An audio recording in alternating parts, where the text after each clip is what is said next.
Marcelo, cuéntanos en qué andabas, porque yo sé que andaban ahí haciendo unas cosas muy interesantes de pilotaje. Sí, bueno, la semana pasada justamente estuvimos en relación al tema de las comunicaciones, que es lo que estábamos conversando.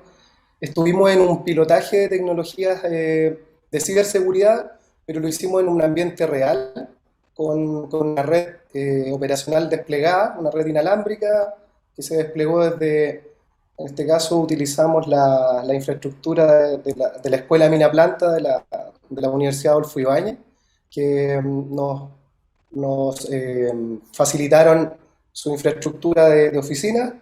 El problema es que ellos tienen las oficinas y por otro lado tienen el túnel, que está como a 3 kilómetros. Esa infraestructura no está interconectada. Entonces lo que hicimos fue interconectar el túnel, donde tienen registro de datos de vibraciones, de pernos. Es un túnel de investigación. Entonces nos facilitaba bastante porque nos podíamos mover con libertad durante la Ujú. semana pasada.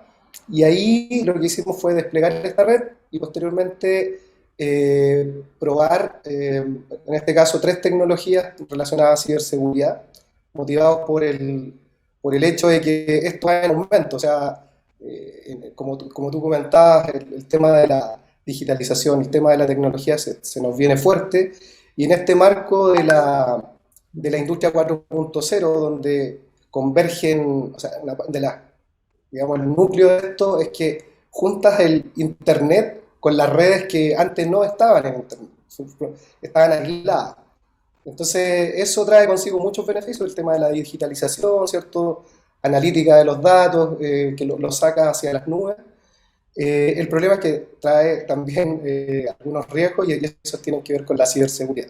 Entonces, motivados por eso es que quisimos hacer este pilotaje, montar una red real, para incentivar un poco, y mostrar la realidad de cómo, con algunos ejemplos de ataques que hicimos desde afuera de la red, desde el interior de la red, eh, explotando algunas vulnerabilidades relacionadas a los servidores, a las claves, a las credenciales. Y la verdad es que fue bastante exitoso, y tuvimos a los clientes a los clientes mineros mostrándole ahí en terreno cómo es que estas tecnologías te pueden ayudar a detectar, a bloquear y a facilitarte un poco la administración de esta nueva red interconectada con el mundo del Internet.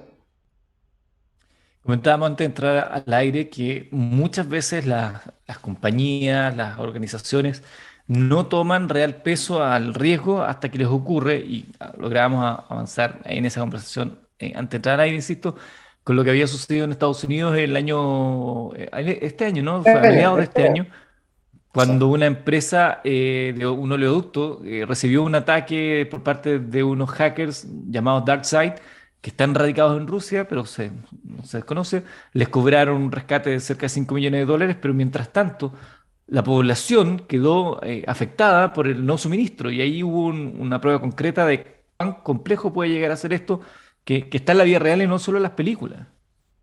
Claro, claro, y como te comentaba, había un precedente. O sea, ya en 2018 habían tenido un ataque, no directamente a Colonial Pipeline, sino que a las empresas de oleoducto general, un enlace de comunicaciones justamente, que los dejó sin la posibilidad un poco más administrativa de poder facturar. En este caso ya afectó derechamente a la población de toda la costa este de Estados Unidos. eh, y ahí está, yo creo que hay la alerta de que en Estados Unidos, ¿cierto? Con empresas grandes, con un precedente, aún así este año tuvieron un ataque ya mucho más grave, y estuvieron un poco anticipados. Sí.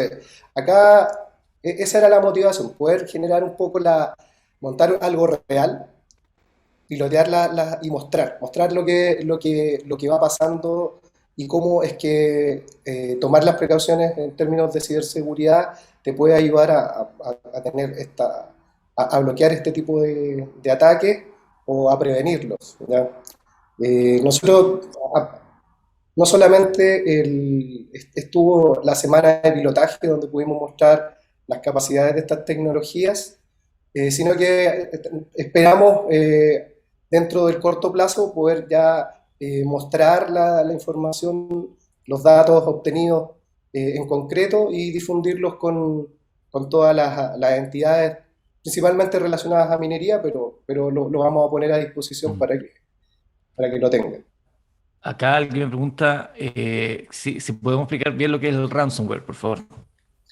Bueno, el ransomware es uno de dentro de todos los malware y dentro de todos los ataques o sea, englobados, digamos, en general, eh, es uno de los que más se ha dado en el último tiempo y como de los más catastróficos en términos de secuestro, de secuestro de datos. En este caso, lo que hace el ransomware básicamente es encriptar la información que posee una compañía. Si lo llevamos a algo más pequeño como una persona, es encriptarle el disco duro y apoderarse de eso porque yo tengo la llave para poder ver esos datos. Claro. Yo tengo los datos. Entonces, de eso se trata básicamente el ransomware. Y ahí te piden un rescate por esa contraseña, digamos, para recuperar la información que has tenido ahí en tu equipo. Claro, Y eso ha como lo ocurrido acá en Chile ejemplo, también con bastante frecuencia, ¿eh? No claro, son claro, yo menores creo que los es uno ataques de ese tipo. de los más recurrentes. O sea, Bueno, en materia de comunicaciones en minería, la operación autónoma de flotas, me imagino que es uno de los ítems que está, además de la teleoperación, ¿no? Cada vez hablamos más de operaciones remotas en materia minera, con el fin de sacar a los trabajadores de los sitios de mayor riesgo, de evitar los largos traslados o sistema de turnos, que muchas veces también es agobiante y genera costos asociados en términos de salud y de bienestar de las personas, además de las comunidades. Cuando sacas gente de la faena minera, menos buses tendrán que hacer el recorrido, por ejemplo, las comunidades se podrían beneficiar. En términos de tendencia, ¿cómo avanzan los desafíos tecnológicos, ¿no?, para la minería en estas áreas? en particular, lo que se refiere a las comunicaciones y a las redes, eh, hoy día, o sea, este año ya hemos visto una tendencia al alza sumamente rápida, explosiva diría yo, en cómo las mineras han ido abordando el tema de la operación autónoma, por un lado, que tiene que ver con monitorear estos dispositivos que se mueven solos, y por otro lado la teleoperación, que es con un operador a distancia hacer el movimiento de las máquinas.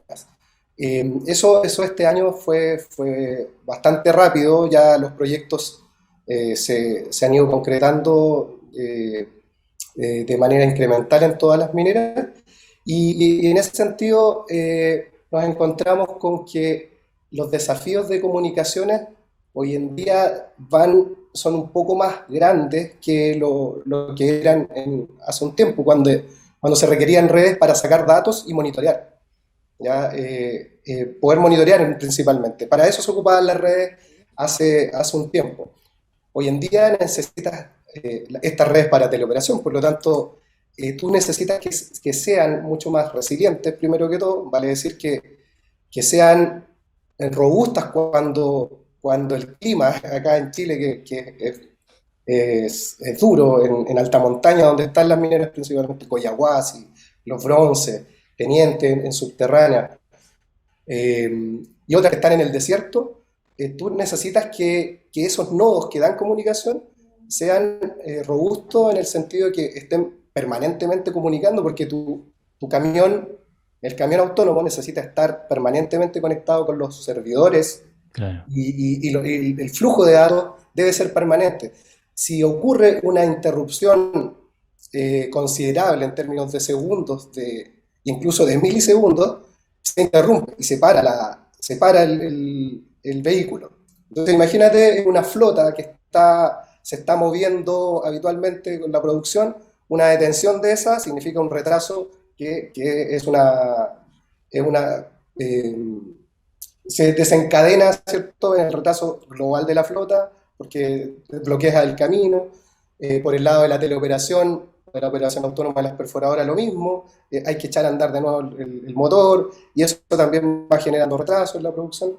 Si bien es cierto, ha mejorado todo esto con la automatización, las redes son las que hoy en día necesitan una exigencia mucho mayor.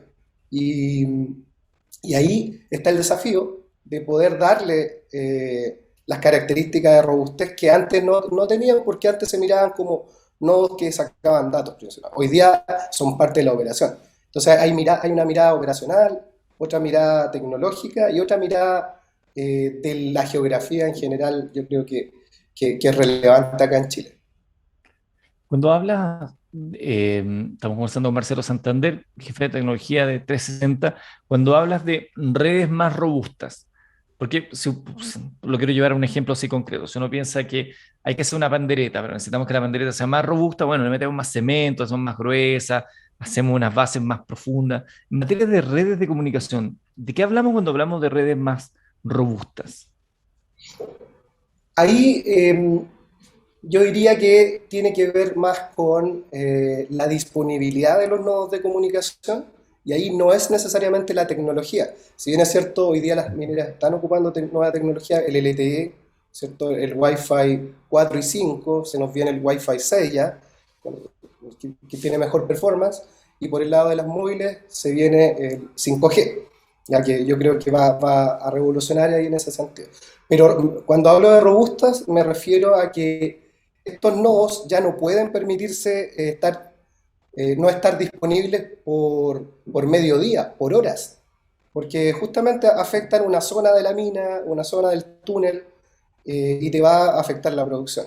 Entonces, por si tú no sabes, acá en los bronces, por ejemplo, la radiación en invierno, la radiación solar, que es la que le provee energía a estos nodos, porque no están ¿Ya? conectados a la red eléctrica, sino que tienen que proveerse, son autosustentables en ese sentido porque reciben la energía solar, la meten a un banco de batería y de ahí suministran la energía para la noche.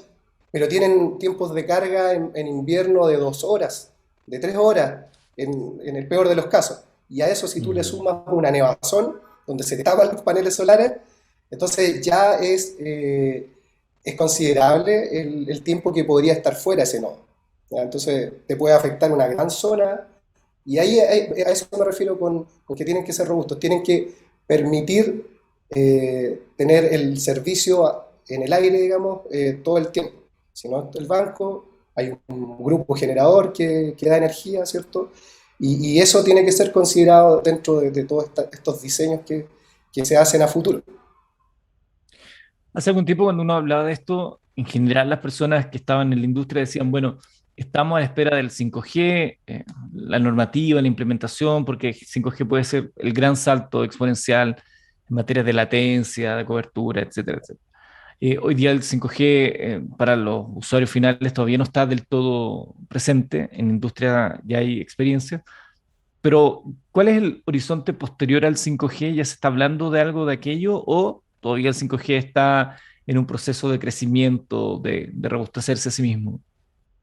El 5G, al igual como se dio con la cuarta generación, que fue LTE, y después pasó a LTE Advanced, que es como lo que tenemos hoy en día, eh, cuando cambia de una generación a otra, pasan varias etapas que va mejorando las técnicas de comunicación o los protocolos, digamos, como más técnicamente.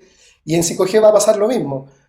Por un lado, se va a implementar, hoy día ya hay un sitio de prueba que la Universidad de Chile está, junto a Ericsson, implementaron para estudio en un campus, eh, pero están ocupando una porción del aire, del espectro electromagnético. Y posteriormente se espera contar con una porción mucho más alta del espectro para poder desplegar completamente las capacidades del 5G. En Corea ha ido también así, una parte de las bandas más bajas y se han ido incorporando de a poco hasta las bandas más altas para darle mayor capacidad. Porque yo pienso que esto acá en Chile va a llevar, al igual como se demoró el LTE, que recién, por ejemplo, en las mineras se está implementando hace un par de años nomás. El 5G también tiene un largo camino que recorrer antes de pasar a la siguiente generación. Entonces, técnicamente deben ocurrir varios hitos para que tenga un despliegue total. Marcelo, finalmente, porque nos pilla la hora, ¿cuál debe ser, a tu juicio, los conceptos, los puntos de vista sobre los cuales hay que estar muy alerta en estas materias? Bueno, el tema principal en las comunicaciones de hoy en día, hay que pensar que van orientadas a lo que mencionabas tú anteriormente, camiones autónomos, eh, eh, perforadoras teleoperadas, centros integrados que salieron ya de la faena, se llevaron a mucha gente a estos centros integrados y desde allá se comanda la mina. Entonces, hay que ponerle mucho ojo a nuestra geografía, a nuestro clima, ¿cierto? Somos un país sísmico, como lo comentábamos hace un tiempo, y también es relevante, las fibras se cortan, entonces tienes que tener sistemas alternativos para poder mantener esa comunicación entre la faena los centros integrados, por ejemplo. Entonces, está el desafío relacionado a eso, a poderlo hacer redundantes, que sean robustas estas nuevas redes. No son las redes de hace 2 años atrás, las que Ujú. hoy día tienen que estar en operación.